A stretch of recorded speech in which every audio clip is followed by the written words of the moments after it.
매일 아침을 뉴스로 깨웁니다. 신율의 출발 새아침.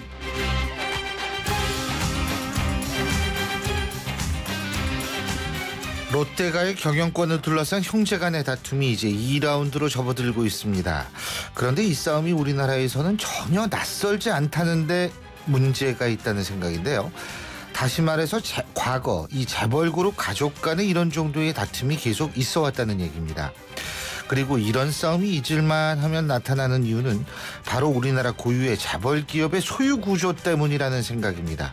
한마디로 한국의 재벌 기업들이 우리나라 발전과 또 경제에 나름 기여한 점은 인정하지만 그 폐해 역시 만만치 않다는 생각이 들게 하는 부분인데요. 이제 우리나라 재벌 기업도 한 사람의 총수에 의존하는 체제를 좀 벗어나야 하는 것 아닌가 하는 생각이 들 수밖에 없습니다. 이런 분위기와 맞물린 광복절 특사 문제, 과연 국민들의 여론은 어떻게 변할까 궁금해지죠? 신율의 출발 새 아침 오늘 순서 시작합니다.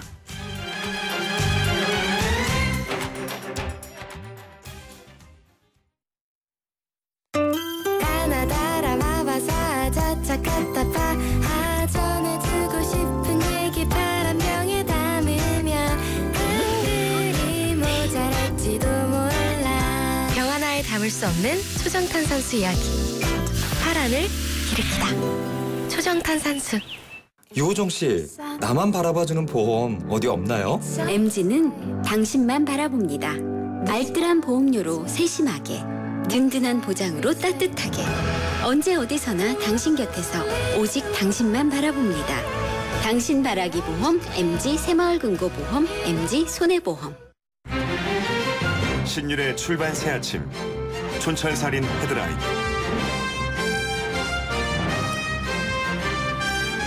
촌철살인 헤드라인, 오늘도 부산카톨릭대학교 차재원 교수 함께하겠습니다. 어서 오십시오. 예, 안녕하십니까. 예. 자, 첫 번째 헤드라인 어떤 얘기부터 해볼까요? 참 나쁜 동생입니다. 참 나쁜 동생. 예. 이 참 나쁜 동생이 아주 요새는 복잡한데 하여간 롯데 입장에서 볼 때, 형의 입장에서 볼 때 또 동생이 나쁠 수도 있고, 동생 입장에서 볼 때 형이 나쁠 수도 있고요. 예. 자, 어떤 동생인가요? 예. 박근혜 대통령의 여동생 박근영 씨가 일본 언론과 가진 인터뷰가 큰 파장을 낳고 있습니다. 예. 박 씨는 이렇게 주장했습니다. 한국이 일본의 위안부 문제 사과를 계속 요구하는 것은 부당하다. 신사 참배 문제에 관여하는 것은 내정 간섭이다. 일본 극우 정치인의 주장과 진배 없습니다. 박 씨는 어제 오후 일본에서 귀국한 뒤 인터뷰 내용을 확인하는 기자들에게도 똑같은 주장을 했는데요. 예.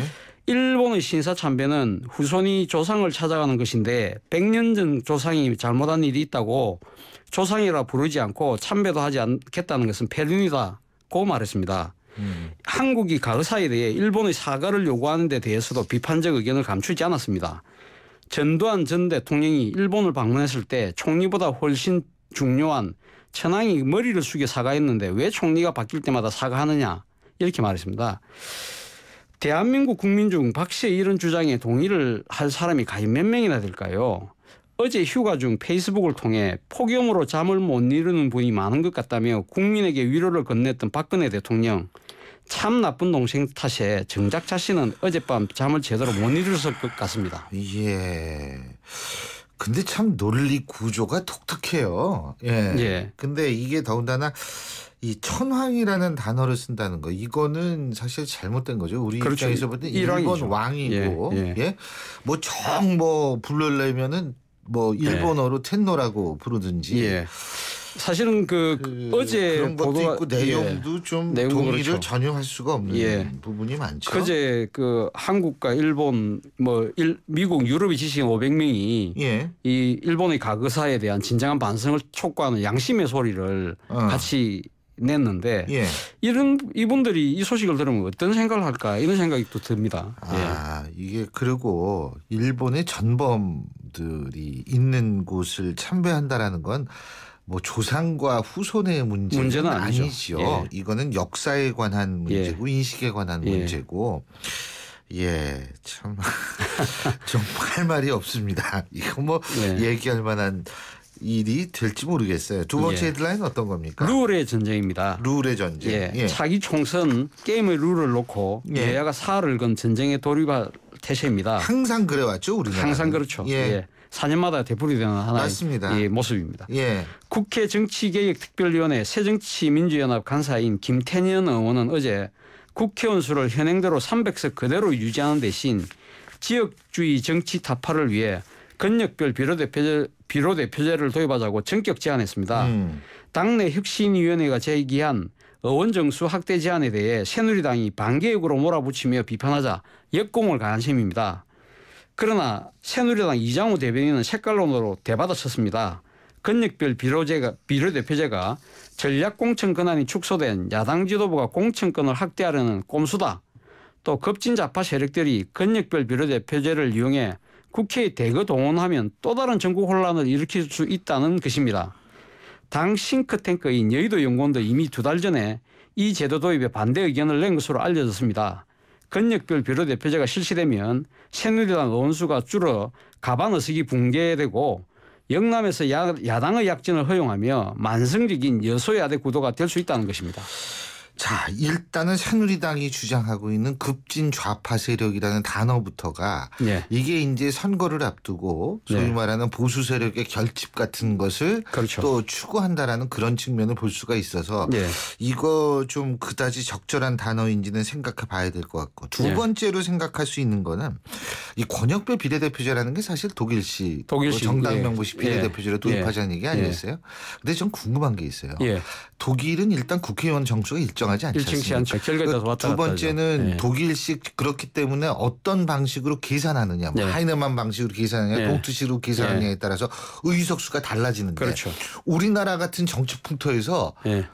어떤 방식으로 계산하느냐 아마 이거 가지고 1년 끌 거려 아마. 그래서 예? 지금 야당이 권역별 비례대표제를 이야기하면서 정수 문제를 딱 동결시킨다고 이야기를 한 그 자체가 그게 동결이 안 돼요. 예, 그러니까 권역별 비례대표제하고 상당히 모순이 되는 그렇죠. 모순이 그런 되는 측면이죠. 그렇게 될 수가 없어요. 예. 그런데 또 여당도 보면 뭡니까 이 정당 득표율하고 의석수가 상당히 또 불일치하는 측면이 있습니다. 지난 예. 19대 총선 같은 경우는 여당은 43% 득표를 했는데 예. 의석은 과반 의석을 차지했거든요. 예. 거기도 그러니까 좀 여당도 만약 이 부분에 대해서 이 뭡니까 야당의 개편 주장에 대해서 전혀 불응을 한다면 그것도 일종의 기득권을 지키기 위한 그런 것을 비칠 수 있는 거죠. 그리고 좀 색깔론 얘기는 그만했으면 좋겠다는 생각도 예. 들어요. 예. 여당도. 예.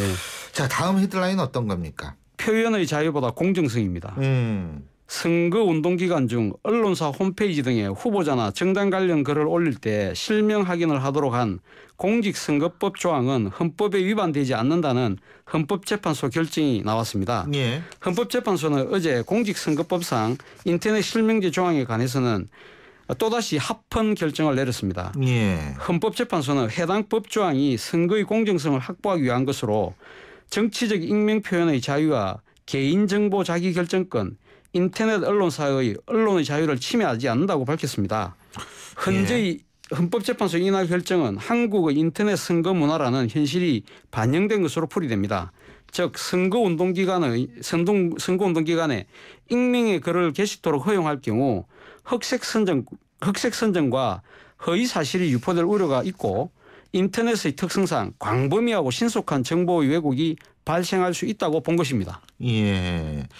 그러니까 이게 한마디로 얘기하면 선거운동 기간이 아니면 익명으로 올릴 수가 있다라는 그렇죠. 얘기잖아요. 그렇죠? 그래서 어제 그 뭡니까 헌법재판소 재판관 중 9명 중 4명이 예. 반대 의견을 낼 만큼 이 표현의 자유 보장과 선거의 공정성 확보를 둘러싼 찬반 의견이 팽팽합니다. 그렇죠. 예. 근데 이게 SNS 우리가 얘기를 할 때 예. 예를 들면 뭐 게시판도 그렇고요. 예. 이게 진실만 올라오면 익명으로 해도 되겠죠. 네. 근데 이게 일단 전파 속도가 굉장히 빠르고 이 선거 기간은 진짜인지 짧고 하기 아닌지 때문에 그렇죠. 선거 기간 검증도 안 짧기 때문에 되고. 검증하기 힘든 거죠. 예.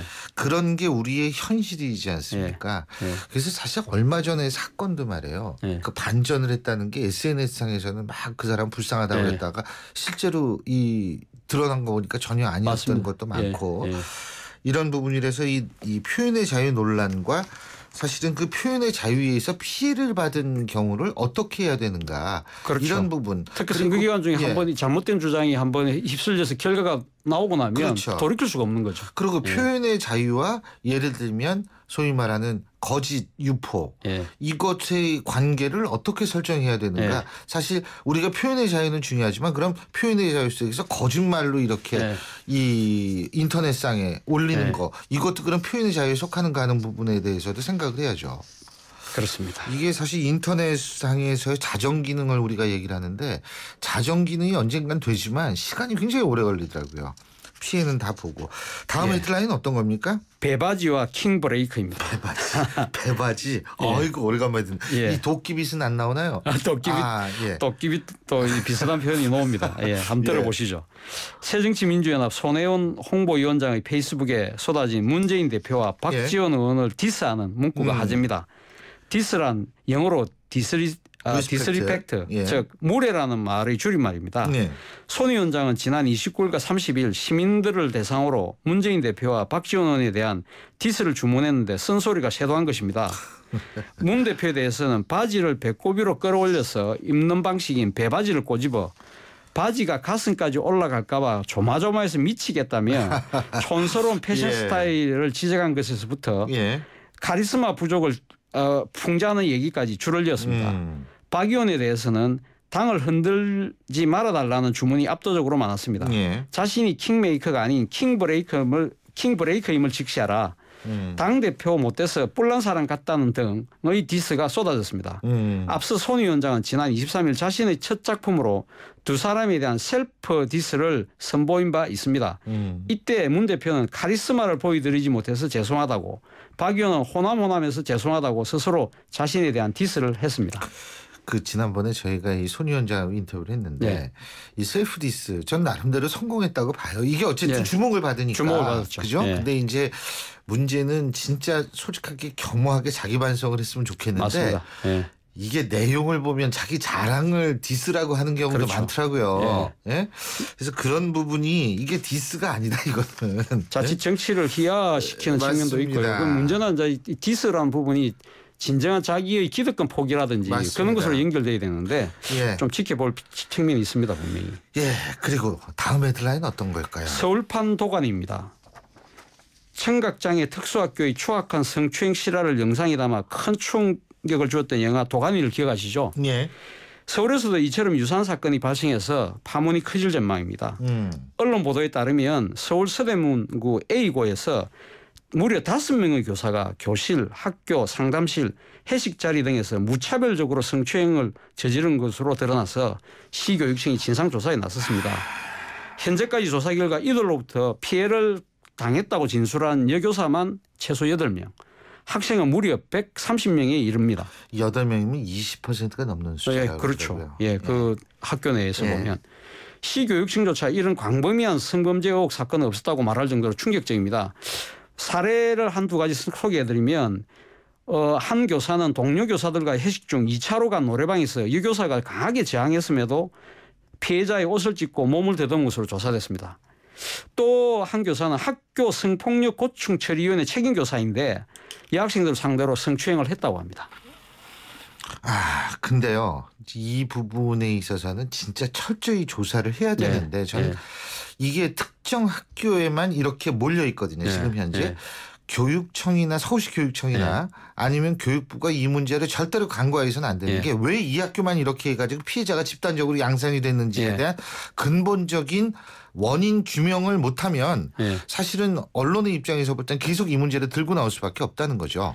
이 학교가 그 또 공립학교입니다. 예, 공립학교인데 문제가 된 교사를 다른 학교로 전출 보내는 식으로 문제를 무마하려고 했다고 그러거든요. 이게 상당히 심각한 문제입니다. 그 옷 찢은 교사, 그 상대 동료 여교사 옷 찢은 교사요. 그 사람을 지금 전근시킨 거 아닌가요? 전근시킨 그죠. 거죠. 근데 문제는 뭐냐면 이거는 단순한 성추행이 아니라는 의견이 많습니다. 어제 저희가 이제 저녁 때 신유래 시사탕 저희 YTN 거기에서도 이 문제를 다뤘었는데 이게 전문가 의견은 이건 단순한 성추행이 아니다 이거는. 이거는 거의 성폭행에 근접하는 문제다라는 의견이 나왔거든요.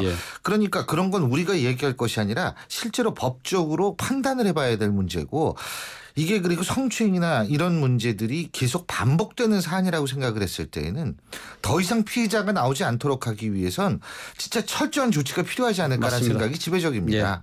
이거 어디 아니 우리가 아이들 학교 보내는 이유가 뭐냐? 선생님들을 믿기 때문에 그렇거든요. 그렇죠. 비록 극히 일부라도 단 한 명이라도 이런 사람들이 있으면은 안 됩니다. 이거 학부모들이 어떻게 이 안심이 돼요? 아유 갑자기 아침부터 흥분이 되네.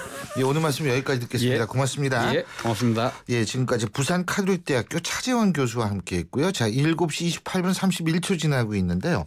자, 이 시각 교통 상황 알아보겠습니다. 유배용 캐스터. 네, 출발새 아침 교통정보입니다. 금요일 아침 출근길인데요. 오늘은 시내도로들도 시내도로도지만 휴가철을 맞아 일찍부터 나들이길에 오른 분들이 많은 것 같습니다. 외곽도로에 이동량이 꽤 많은데요. 서울 외곽순환고속도로의 경우는 판교에서 구리 방면으로 광암터널 부근에 사고가 났습니다. 때문에 3km 정도 여파를 받고 있고요. 이로 계양에서 송내, 안현에서 도리분기점, 조남분기점에서 수암터널, 그리고 하기분기점에서 청계터널 구간 각각 답답한 흐름 보이고 있습니다. 영동고속도로의 경우는 강릉 쪽으로 영동고속도로 시점에서 서창, 반월터널에서 둔대분기점, 동군포에서 동수안 구간 각각 속도를 못 내고 있고요. 서울 시내도로 중에는 구로 큰길, 구로구청 사거리에서 차량 간 추돌 사고가 났습니다. 이 부분 잘 살펴서 지나셔야겠고요. 신촌로가 도심 쪽으로 신촌 교차로 부근에 택시와 버스가 부딪히는 사고가 있었는데 그 여파 때문에 창천 삼거리부터 정체를 빚고 있습니다. 그 밖에 서부간선도로 안양 쪽으로 목동교에서 금천교 구간 어렵고요. 북부간선도로도 외곽 쪽으로 원릉분기점에서 구리 시계까지 밀려서 가고 있습니다. 출발새 아침 교통정보 유보연이었습니다. 돌발 퀴즈! 옆집이랑 똑같은 워터파크에서 똑같이 놀았는데 왜 옆집만 할인을 받았을까? 정답은 KB국민카드니까! 지금 전국 워터파크에서 KB국민카드로 결제하면 최대 40% 시원한 할인 혜택이. KB국민카드 위시 페스티벌. 본행사는 8월 31일까지이며 자세한 내용은 홈페이지를 참조하세요. 오늘은 올리브유처럼 부드럽게 성적을 얼리 올리는 비법을 여기 어울에게 공개하죠. Alright? 올리드로 매신을 탁탁탁 다시고 올리드로 핵심도 보글보글 끓이고 올리드로 실력까지 쫙 스마일. 성적 올리기 참 쉽죠? 내신과 실력을 한 번에 올리드. 신율의 출발새 아침 1부 순서는 여기서 줄입니다. 잠시 뒤 2부에서 뵙죠.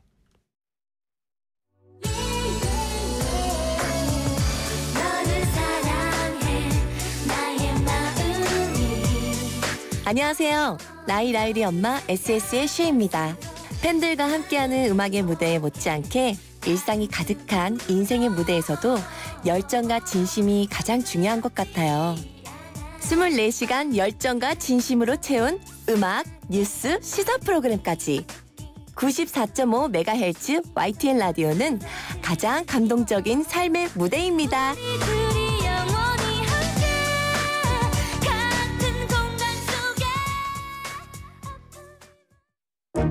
소통의 아침을 여는 공정한 목소리. 신율의 출발 새 아침.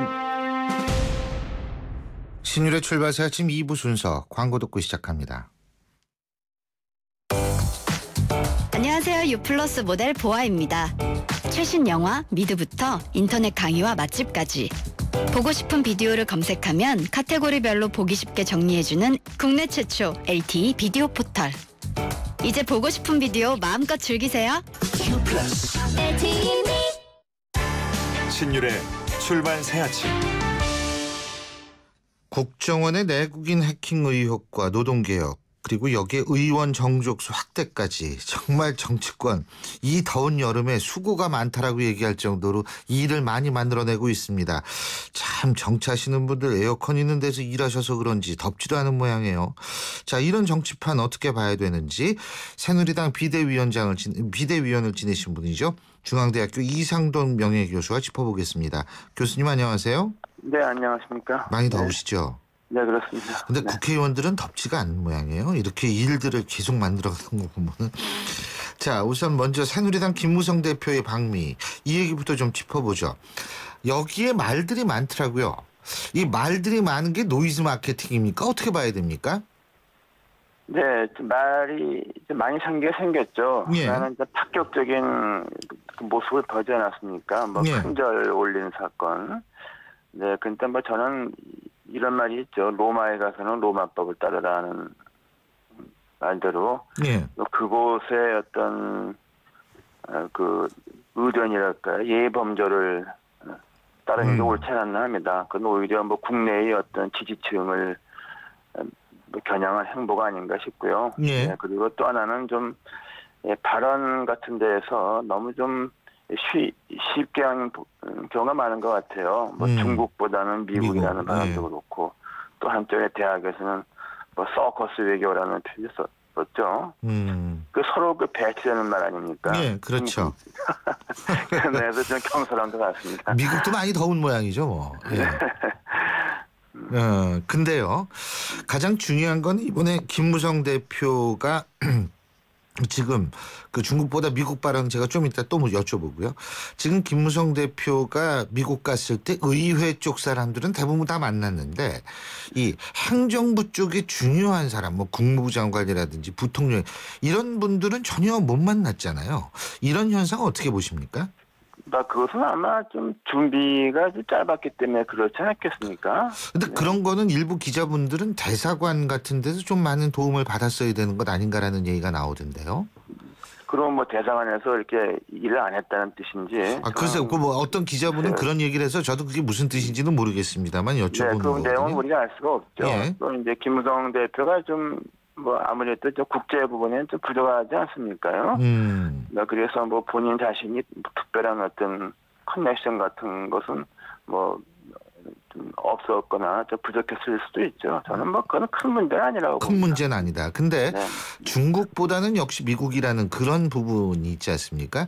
지금 사실 박근혜 대통령의 외교와 일정 부분 배치되는 부분이 있는데 그런 것들 이렇게 종합해 봤을 때 이게 청와대와의 어떤 소위 말하는 공감대 속에서 이루어진 행위는 아니다. 이런 분석도 있거든요. 만약 그렇다면 당청 관계 또 힘들어지는 거 아닌지 모르겠어요.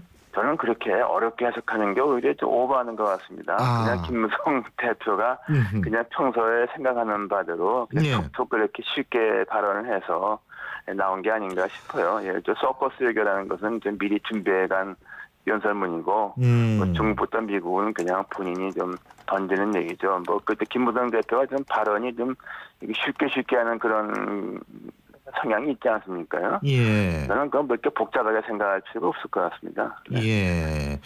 그리고 또 한 가지는 김무성 대표가 그 F-22 랩터 전투기 구매 의사를 밝힌 부분에 그런 부분이 있었던 모양이더라고요.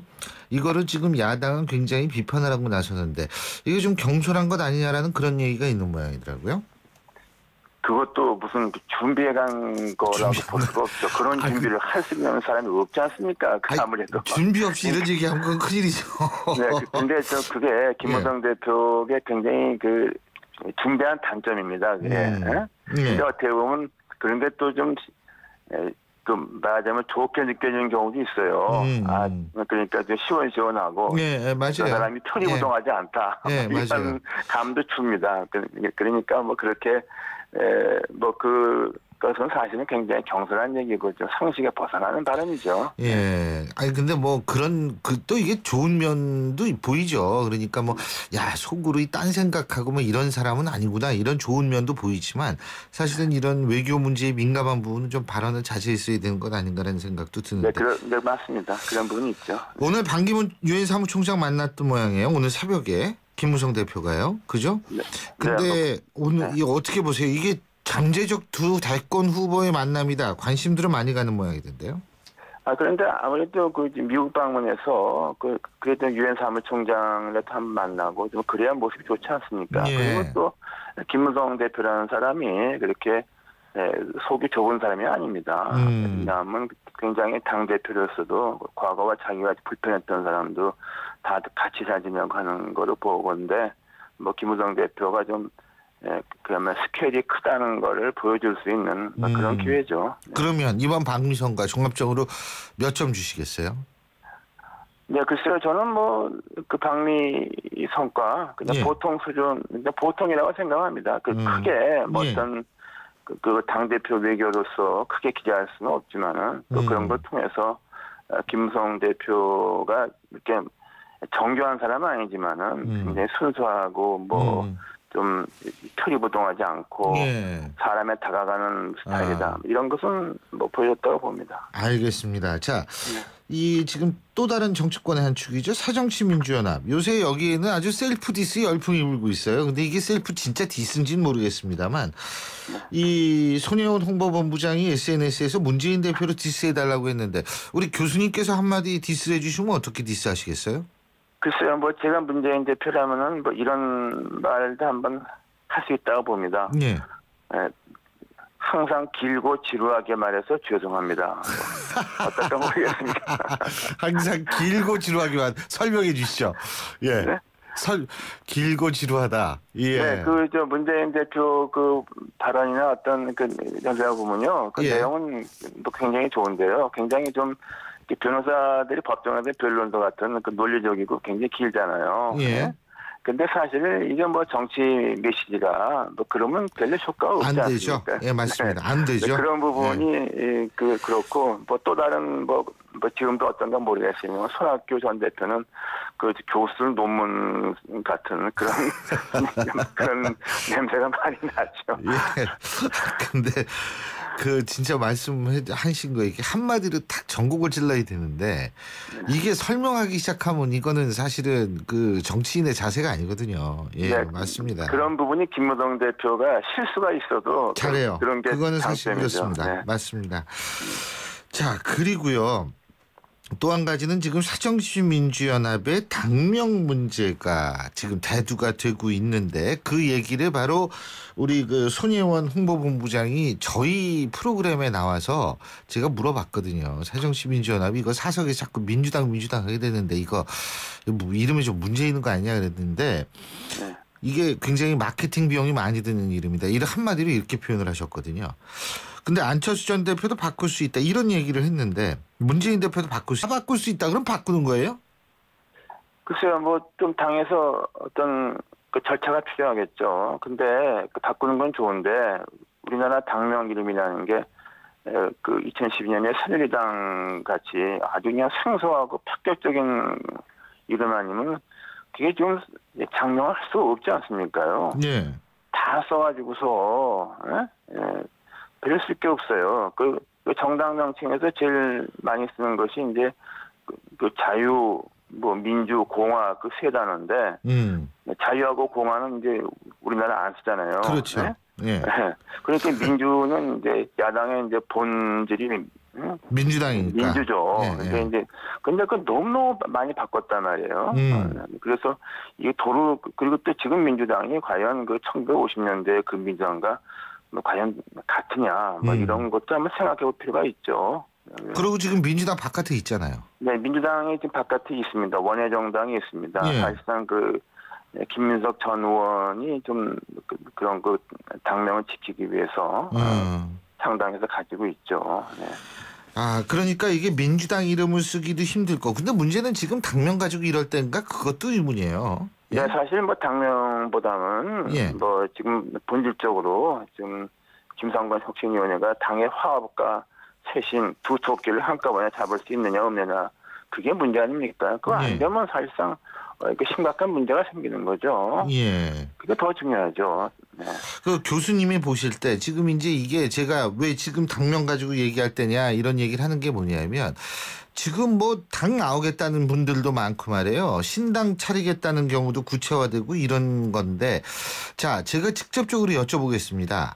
이 꼬마 열린우리당이 될까요? 꼬마 민주당이 될까요? 어떻게 보십니까?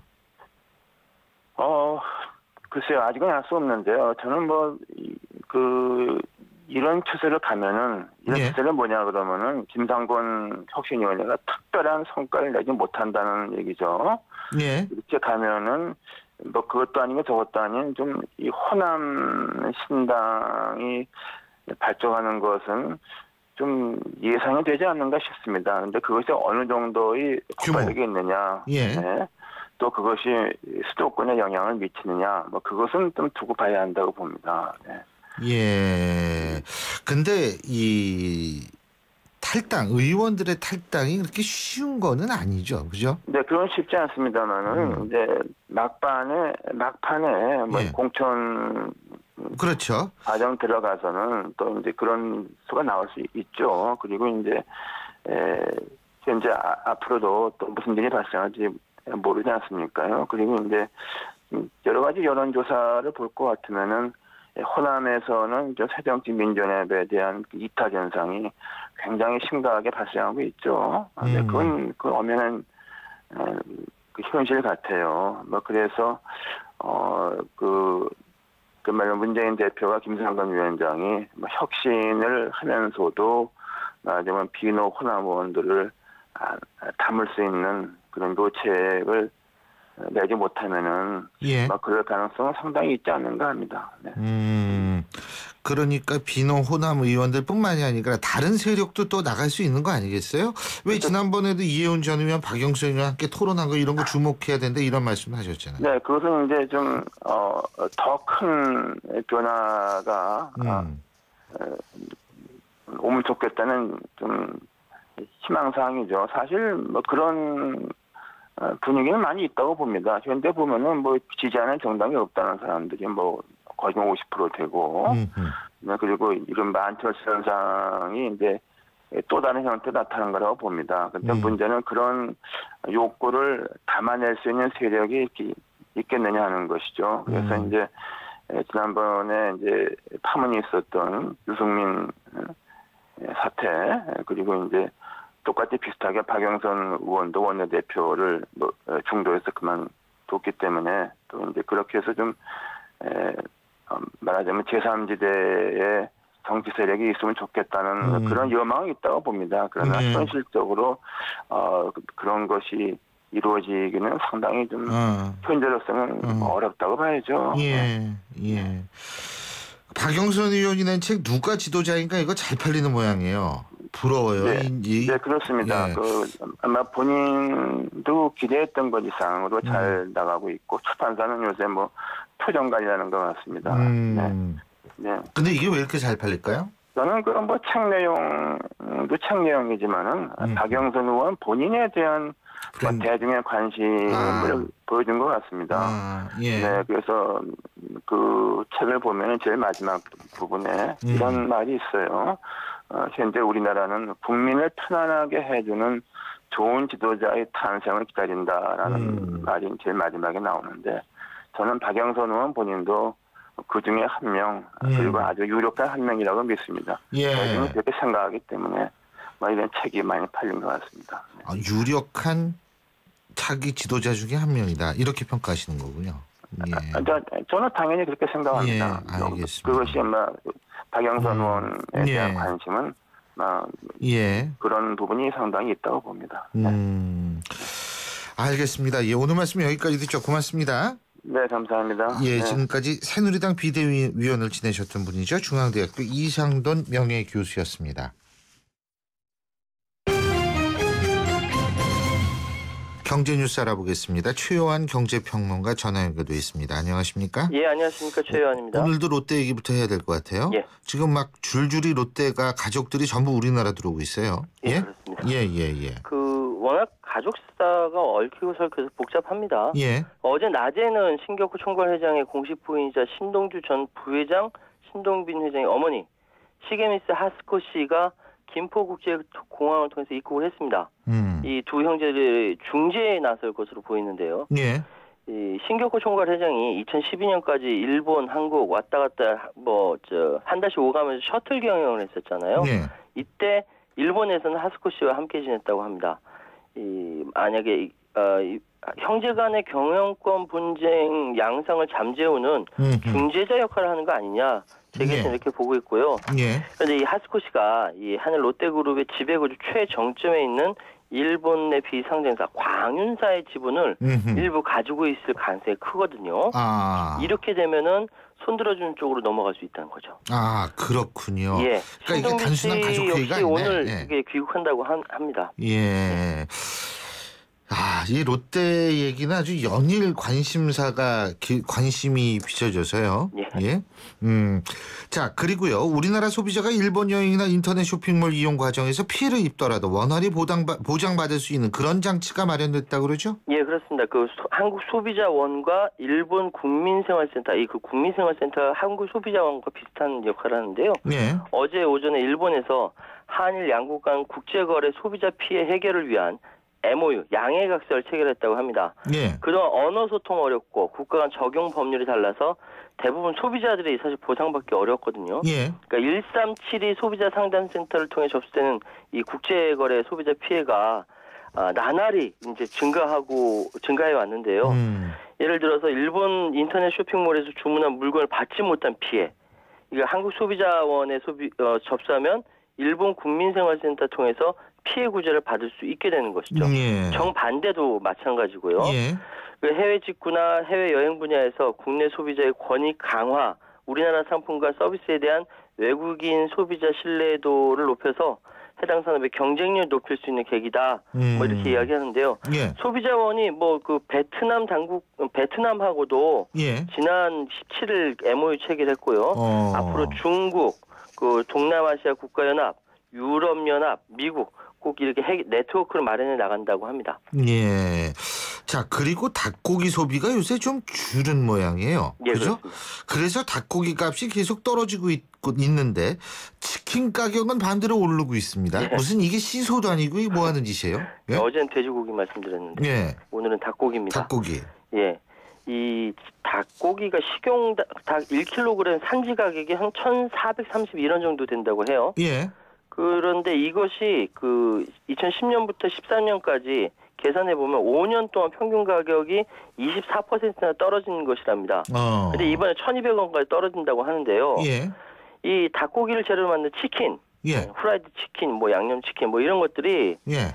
시중에서 팔린 치킨이 좀 제대로 먹는다고 한 2만 원 육박하거든요. 예. 소스 몇 개 추가하고 맥주 하나 더 추가하고 이 생닭 가격은 빼셔야죠.